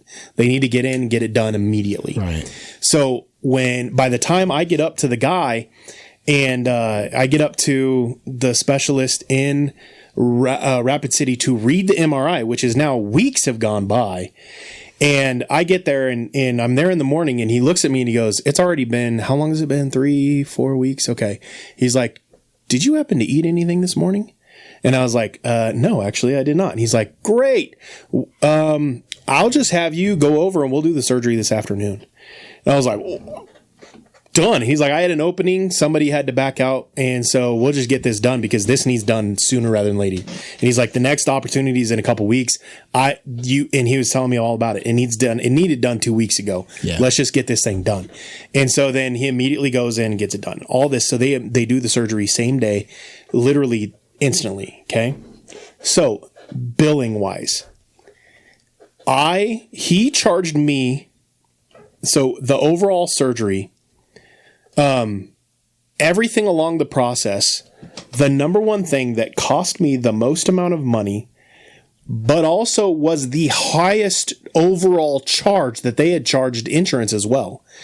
All of this process, the ambulance ride was the most expensive. Time. Oh yeah. Yep, definitely. Every time. The ambulance ride. There's no way that Which did nothing for you, by the way. They literally, not only did they do nothing, they threatened to treat me against my will. You can get insurance in case you have to take an ambulance ride. Yeah. Which is crazy to me that you can pay up front and say, okay, but if I get an ambulance ride, then I want it to pay this much, but I got to pay you every month for just in case. You can get insurance. Crazy. So we found out after Bryson was born because he had to be flight for life. Yeah. We found out after the fact because they originally he actually got turned. They originally turned him down for to insurance covering his flight. Yeah, I remember. And they were like, "Well, you can't prove there's no prior auth." And it was like, "Bro, like." No prior auth on this, and you're going to deny it for that. And we fought it, and they eventually did pay for it, but they initially didn't want to pay for it. But in hindsight, afterwards, they did come out and they were like, just for future things, just in case you ever need it, you can get insurance if you ever need to be flight for life. And I was like, oh my gosh, dude. Now you're having ambulance flight, you're having flight for life insurance, you're having health insurance. And then all along, the one thing that cost the most amount of money was the ambulance ride that I didn't even really need. Yeah. It's literally, okay, insurance is crazy. Insurance is just Moneyball. Yeah. But and that they can decide, charging people, they can decide over a medical professional. They can decide that this doesn't qualify. Yeah, your medical professional would say, oh, "We need this done," and your insurance can be like, "That's no, we don't the crazy thing." That's like out of all of it, that is the most bullcrap thing. Is that you can pay upfront for everything, the whole, like, for years. You can spend years paying your insurance, and they can do nothing but make money off of you. You can be perfectly healthy. You finally have a thing that it's like, well, at least I have insurance, so they'll take care of it, and they can go, nope. Yep. Denied. When I tore up my shoulder and I was like, I think I need an MRI. They said, well, you've got to go through 6 months of PT before we can even the insurance will even look at it. Yeah. So insurance turns it down. So I could have got an MRI, but I'm paying full price, no insurance for it, or 6 months worth of. So I go to PT, and when I'm in PT, the PT person is Googling stuff. Googling exercises while I'm at PT for me to work on at home. And I'm like, you know what? Yeah. I'm okay. I'm old. My shoulder's tore up. It's fine.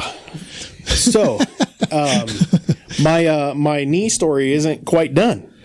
So then at the end of the year, because I got this surgery at the beginning of the year, at the end of the year, I'm thinking, hey, let's maximize my insurance out of pocket deductibles for the year. Yeah, we got the deductible covered. So the screw that was my knee was causing some discomfort and pain and whatever, and so I wanted to go ahead and get it removed because they didn't have to be removed, but if it does cause discomfort and pain, it does need to be removed. So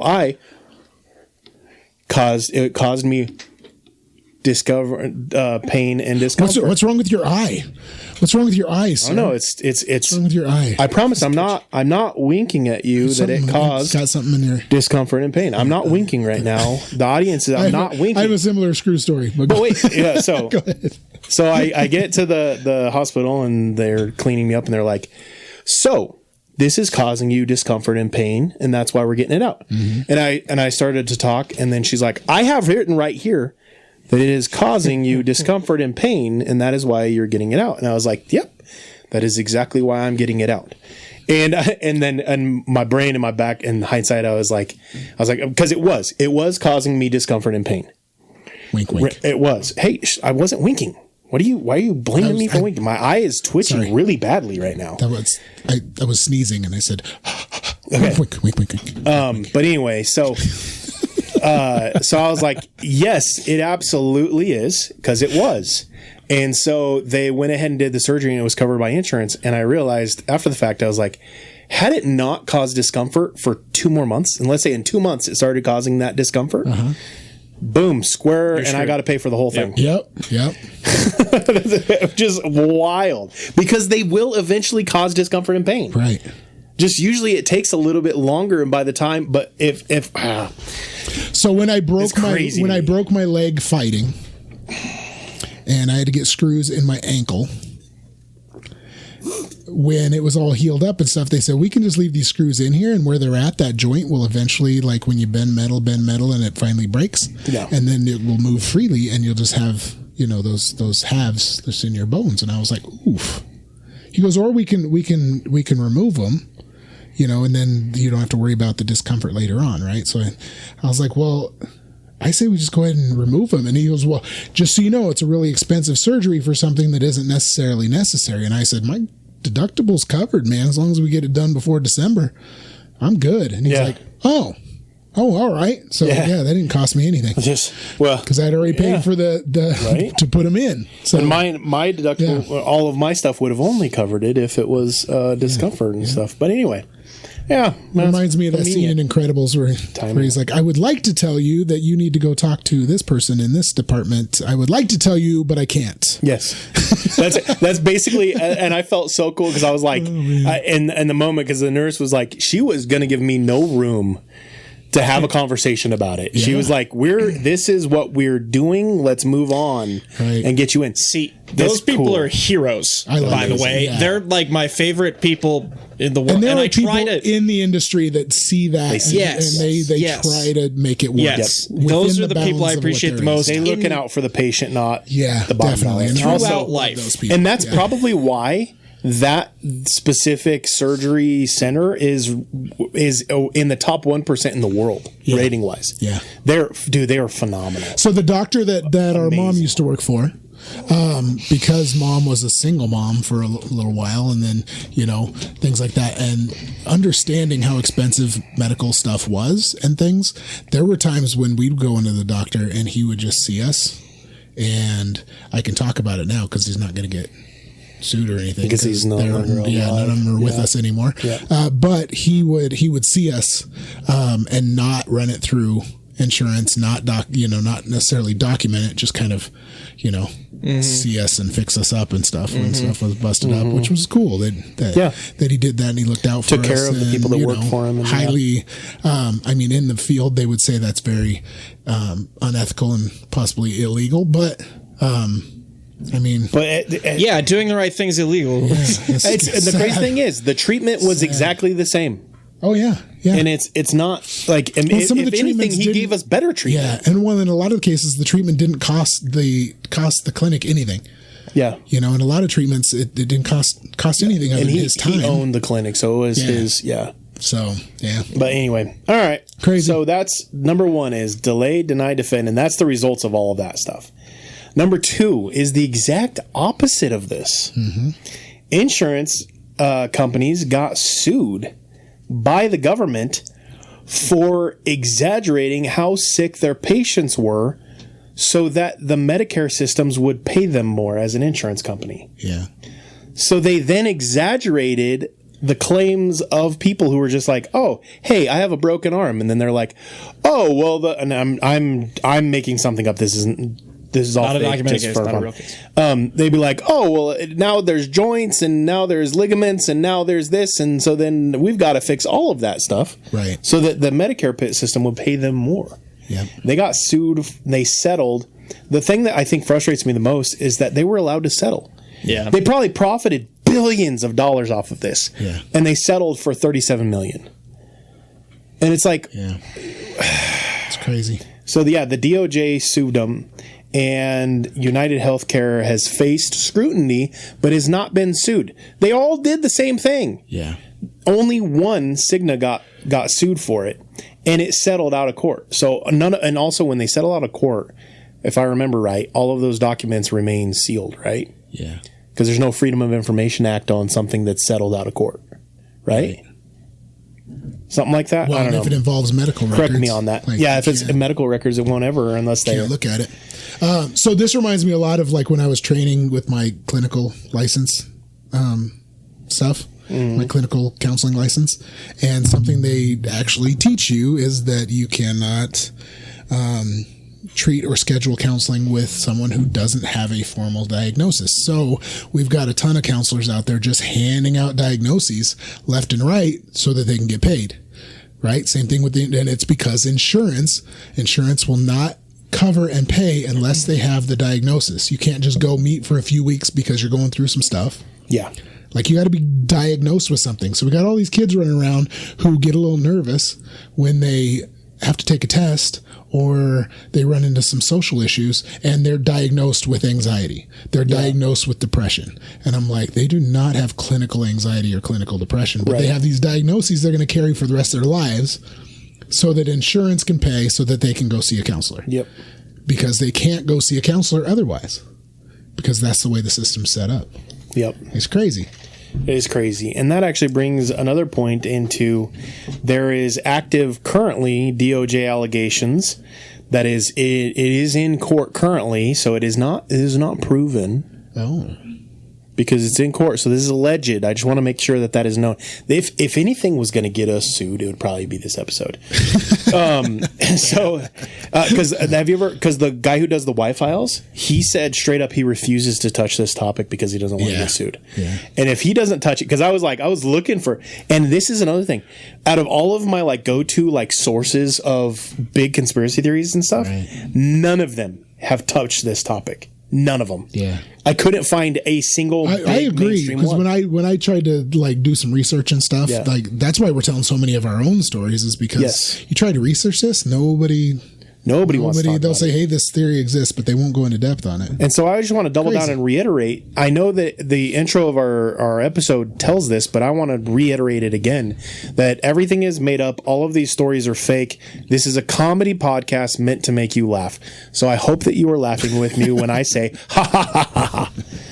Okay, so the next one. So this is a current active DOJ allegations. It is not proven. This is not fact. This is fake. Okay? The theory is that insurance brokers steer the seniors towards whichever insurer pays the biggest incentives. So people who are in charge of brokering insurance policies to people, rather than doing what is best for the person, they are instead doing what is going to pay them the best. So the insurance agencies then pay their biggest brokers more money in order to push their insurance over insurances that are better suited for other people. Yeah. I want to say brokerage firms are set up like that too. Like they will take in, they'll take in 20 or 30 interns and then they'll run them through a process and then they'll hire like one or two of them. Yeah. And it's basically whoever brings in the most money, whoever is the most aggressive gets the office. Yep. And everybody else gets put on a restriction. They can't apply anywhere else. They can't do anything for a while. Yeah. Until their license, rotates through that they already went through a program. Yeah. It's crazy. So they're on the hunt for people that theoretically. In theory.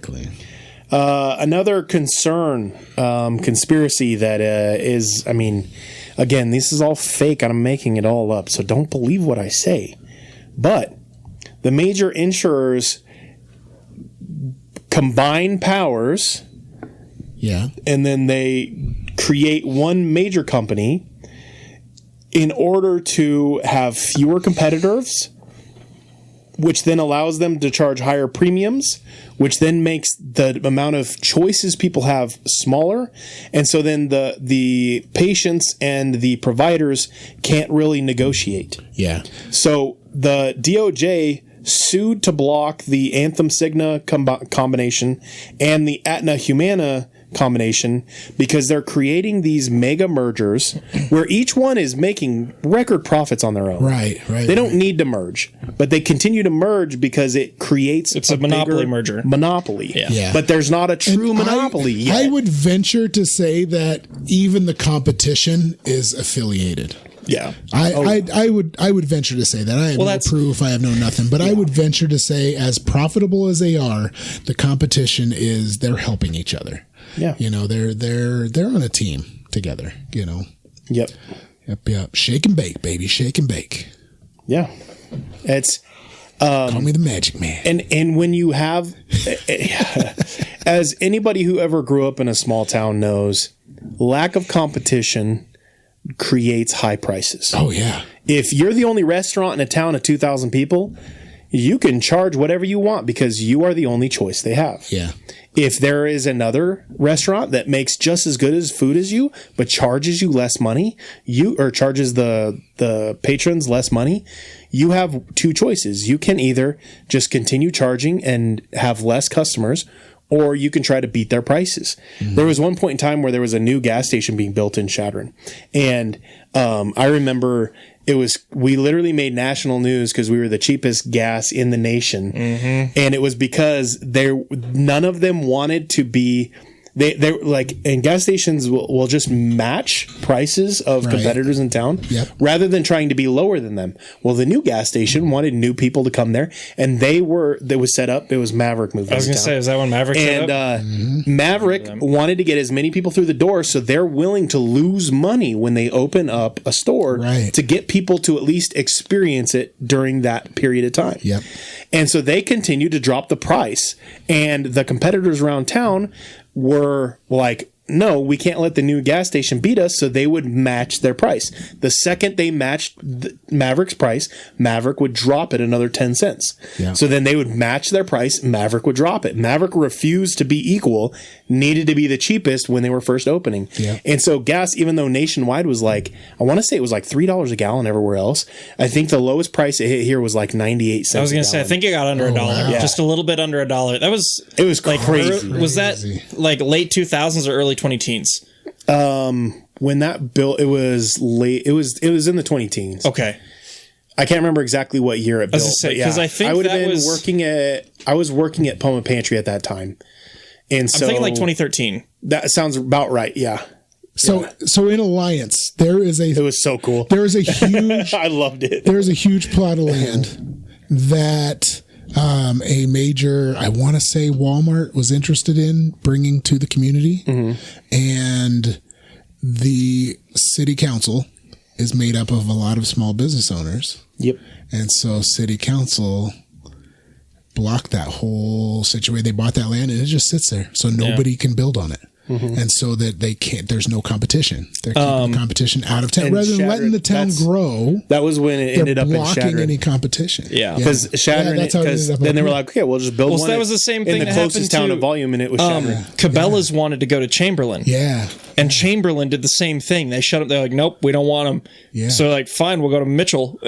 So that's how Cabela's wound up in Mitchell, South Dakota. That's crazy. Yep. They'll go to the nearest. And they don't realize that like, in the big picture of things, that brings people, it brings business to town, and it helps the small businesses. But they were so focused on that this is going to shut down all of our small business that they blocked it. Well, and the problem with them, with their setup, is that it's so dependent upon the railroad that now if something were to go wrong with the railroad, the whole community is jeopardized because they refuse to bring in businesses for so long. It would ghost town. If it went under, ghost town. Yeah. And so now think of the opposite. So now we've got insurance companies who are merging for no reason. Right.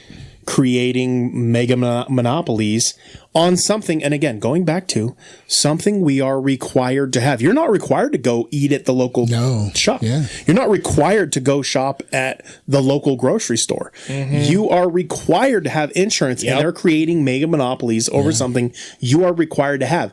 There is no reason. I feel like there should be a law that prohibits there being less than 100 insurance agencies for the United States as a whole. Like, you know, I mean, I'm just throw out a random number. It might need to be. Which I mean, they created they created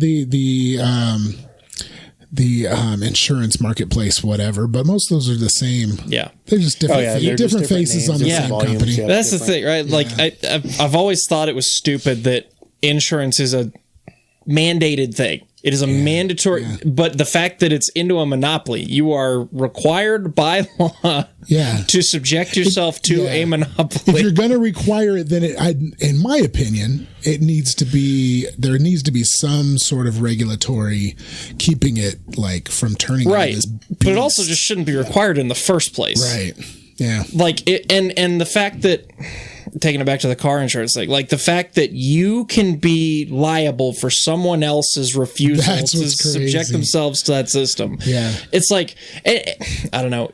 To me, if you want to just save your money and, bank on never needing insurance to cover stuff, you should be allowed to do that. So with my accident that I got into, this is crazy. So, and I say that I got into, I wasn't even in the vehicle, right? Other person didn't have insurance, right? So I ran it through my insurance and I said, do I need to pursue this? Do I need to take them to court so that they can pay for the damages on my vehicle?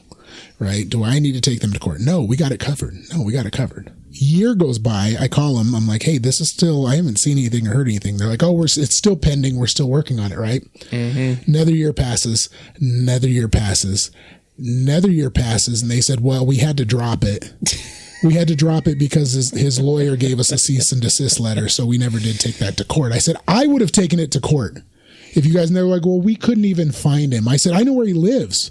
Send an agent over. I'll take you over to his house. It's a small town. I know where this guy lives. I see him all the time. And it was crazy to me that I was like, they backshelved it so long that then they just dismissed it and just expected, it's too late for you to do anything. Oh, I hope it makes you feel, this is what they told me. I hope there's some comfort in knowing that he probably paid more for his lawyer than if he would have paid for this. I said, so the lawyer made all this money off an accident he didn't have anything to do with. And meanwhile, I had to pay the mechanic shop, the body shop to come and fix my vehicle. I was like, man. Well, and we just got a bill from the hospital in the mail from 2024. Yeah. No. Like this bill didn't exist. Yeah. And they went back in time and were like, oh yeah, this back in 2024, we're charging you now for this. Yeah.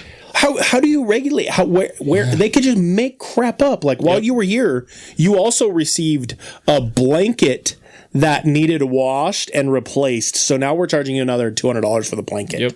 That's not covered by your insurance 2 years later. It's crazy. Anyway. Yeah. All right. So the last thing that I want to talk about with insurance agencies is in my opinion, one of the biggest issues with health insurance is by choosing what they do and do not cover, they force physicians to use different medicine for patients. So if you have a low income patient more expensive medicine, more expensive, but not even necessarily more expensive. What if there's one that again is one that doesn't cure you, but treats the symptoms better, but causes other symptoms, which can then require more medicine. So they can then, so you've got a low income patient that cannot pay for their treatment out of pocket. So we now only cover the insurance to pay for this medicine. Now this medicine would be a better fit, but we know the patient can't cover it out of pocket. This medicine would cost $200 out of pocket. Yeah. This medicine would cost $200 out of pocket. But the medicine A is a better fit, but medicine B creates more side effects that we can be treated. But insurance is only going to cover medicine B. Right. And the side effects might not even be known yet by the physicians because it's all in trial, or you know what I mean? Like it hasn't been enough time. Yeah. But the drug manufacturers are going to know this stuff, and so then they need to get their R&D back. So then they comp the insurance company a little bit. Insurance company now only pays for Plan B. Plan B is only covers drug B. Sorry, we know what you meant. Only covers drug B, and so now physicians are more likely to prescribe drug B because they're thinking of their patient, and it's better for them to get the inferior product than no product. Yeah. But then 2 years down the road, they're going to be in the hospital again with a side effect that wasn't known at the time. And the physician isn't at fault because the physician didn't even have any idea. Yep. Because all of this was covered up by the insurance company and the drug manufacturers, who are all in working with each other, allegedly just I'm making this up, it's fake, in order to push their stuff so they can get their R&D back before it's taken off the shelf, or physicians start to figure out, oh, this causes too many side effects. It would actually be better for you to not be on medicine than to take this. Yeah. Or long-term effects. I'm on acid reflux medicine, and it wasn't figured out until way after the fact that the reason I'm on acid reflux medicine is because it creates a problem in your body that you then have to be on it for the rest of your life. Yep. If they would have just treated the symptom back then rather than prescribing years worth of reflux medicine, I most likely wouldn't have to be on acid reflux medicine. But the problem is they prescribe this thing, and it creates a permanent necessity. Right. And so now you can't get off of it. At least not very easily, because it actually creates in your body a dependency on it. Right. And so something that was a quick fix back then is now a permanent a side effect inducing thing. It's crazy. But again, going back to the original, it was basically free, and my doctors wouldn't have known because it was brand new at the time. But anyway, or not brand new, but it had very little. But anyway, all of this kind of goes back to, guess when? 1880s. The late 1800s. What? Specifically within the 1880s. I feel like we're going to have to rename the podcast. Because, there were fraternal organizations, unions, and mutual aid societies began forming during that period of time in order to cover costs. So not only is it theoretically, not only is it a monopoly, but it's a super like Hydra monopoly. Yeah. There's so many heads to it. Like, you can't tackle it. And so the Baylor Plan is considered the very first modern precursor to modern health insurance, which is what formed the Blue Cross. Okay.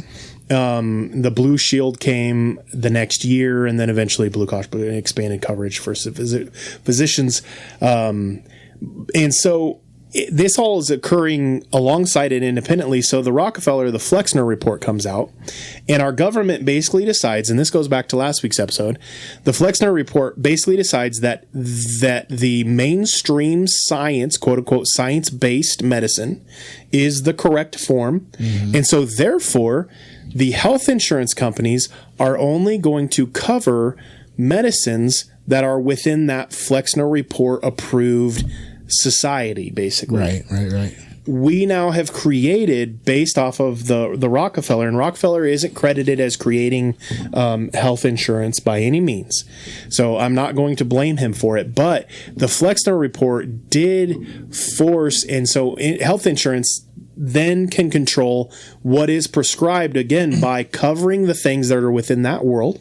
But then the natural cures to things are already deemed to be quack, not working, and so therefore the insurance won't cover them to even try it first. Right. I don't need to sell you anything to have a monopoly. I just have to be able to be the one who decides who gets to sell you stuff. Yes. Yeah, I control the market. Literally. I don't have to sell you anything. I just have to control the market. Yep. Yeah.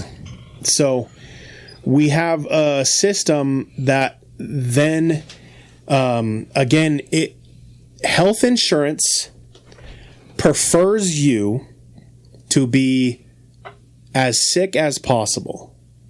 For as long as you possible. make them the most money. Yeah. For as long as possible. A healthy you does not make them money. They don't want you. Allegedly, I'm just making this up. Well, here's the thing, too. It's all a joke. It's all a joke. A healthy you who thinks they are sick. We all have good mental health. Or is made to be sick all the time. That's number one. Like if you're not using the insurance, but you still need the insurance, that's all profit. So can 100% profit for that. Can we go back to the modern phenomena of prescribing everything and diagnosing everything as being depression? Yes, your mood can affect your outside health. If you store stress in different areas of your body, yes, that is. But what would the treatment of that? What's the best treatment for somebody who stresses too much? learning how not to stress so much about things. Stress management. So instead, we're going to give you a medicine. Yeah. Rather than prescribing counseling, we're going to give you a medicine which is now going to have other side effects and other things, and you're still going to stress all this time. Yeah. Have you ever looked at the side effects for depression medication? Gosh. Yes, I have. Do you know what they're so depressing. You know, one of the number one side effects of antidepressant medicine is depression. Like thoughts of self-hurting yourself. Yes, self-unaliving is one of the highest top side effects for depression meds. Depression meds. Yeah, that always blew my mind. Yeah. Yeah. There was somebody recently that in Nebraska, and I'm not going to share details or anything, but that they had self-unalived, and right off the bat on the information was, and they had just got in and got help and got put on meds, and I was like, yep, that's why. Yeah, it's crazy. I was like, it's one of the number one side effects. Here's the crazy thing: you can't sue. Not to say that some people can't sue because it's in the warning. Yeah, because it's in the warning.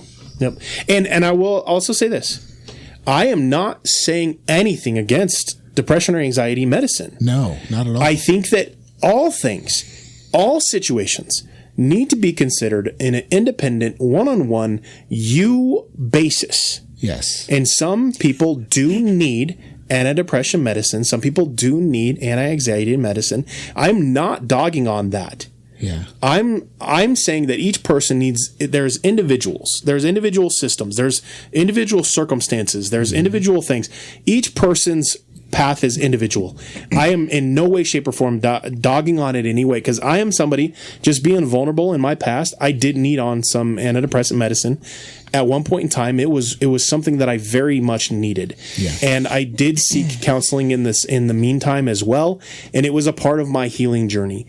And if that is part of your healing journey, I do want to covet or just asterisk this and say, like, you are on your own health journey. You need to do what is best for you. I'm not doing that. But at the same time, though, also know the concerns and the risks and the other things that do come along with it. Don't be ignorant to it, but at the same time, make an educated decision based off of what you need in your moment. Yep. And I would agree with that and say that it should be used as a supplement to your healing. Yes. Not the end all solution. Not the source of the healing. This is how we fix it kind of thing. Yeah. But yeah, it definitely helps. Absolutely. Definitely helps for those that need it. And those that need it need it. And we're on the same page. When it comes down to money, but I mean, are they? But that's the thing. The number. Personally, I think that before a doctor can prescribe the medicine, they should first have to prescribe the counseling first. Yeah, I think, and then from the counseling, Doesn't matter if they buy the counselor. But talk to your doctor through about the counselor here, so that you can't sue us when it kills you. but through the counselor and the counseling system, I think that is when medicine should then be prescribed. Mm-hmm. Yeah, and it shouldn't be just. It's as simple as telling your physician. I'm not telling everybody this is how you get these meds. It's as simple as telling the right physician that I'm depressed. That's basically, I'm sad most of the time. That's as simple as that's all it takes. There's no test. There's no process. There's no hoops. No. You can have this, but you also need to be going to counselor. Nothing. Yeah. Concussions right now.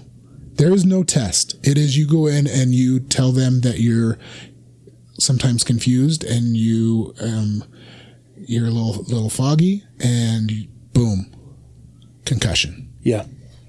Like, it's crazy some of the things that'll pass. And then other things like these MRIs, you got to do 6 months worth of PT. You got to prove this, prove that, prove the other to jump through the hoops. And it can be solved in a 10-minute MRI. Crazy. Yeah. You think that's just because... I don't understand it. You think that's just because one thing is an answer that we can, use a lot of different stuff to treat you for, versus an MRI is going to tell you exactly what's wrong, so we have to do exactly what needs to be done.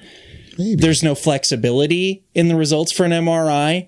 It either is or There's isn't. plenty of flexibility, and we can run a battery of other tests on you if we just say you probably have a concussion. I'm just saying, part of the process of being healthy, the main things you can do to be healthy is get some sun, but not so much that you're a Chris, but get some sun.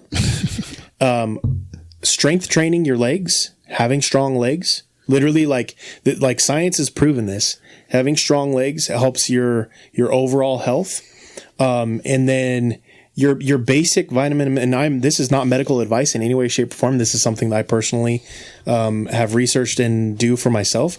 But making sure that your nutrition is taking care of key nutrients like your zinc and your iron and all those things. If your nutrition is taking care of those things and you have strong legs and you exercise your legs and you get sun, you are way ahead of the curve. And they're never going to prescribe those things because those things keep you healthy for long term versus short term. And they don't make anybody money. That concludes our And mental health wise, real quick, mental health wise, again, not prescribing, not telling anybody what to do, but mental health wise, one of the best things you can do is find somebody that you trust, that you can talk to. And that's really, essentially, that's what counselors do. We all have that, by the way. Everyone in here is in good mental health condition, and no one here is thinking about hurting themselves at all. Absolutely. So, just in case. Also, we have zero plan to stop making this podcast. So if all of a sudden it doesn't exist anymore, hit us up on the Discord because we'll continue it. We'll just put it on different sources. There you go. It'll be available somewhere. And also another thing that is like mental health wise, great for your mental health is getting out and getting sunlight. Yeah. Yep. Not treating or diagnosing anything, but hey, it can help. Yeah, all right. With that, don't forget to be your BA best. Join the Discord, the Patreon, all the things. You guys are amazing. We love you. We love you. And unlike insurance agencies, I want you healthy. Okay, bye. Bye. Allegedly.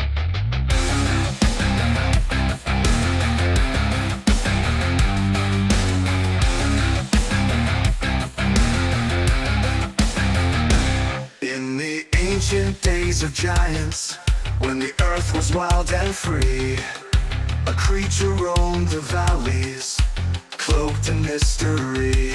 Is he born of angels' blood and man, a Nephilim so tall, or a shadow of the fallen, yet heeding the Maker's call? He's a biblically accurate Bigfoot, with a lineage from the skies. Not a myth or legend, but a truth that never dies. Is he a remnant of the Nephilim, a titan standing tall? Or does he have the word of God upon him, the last to hear the call?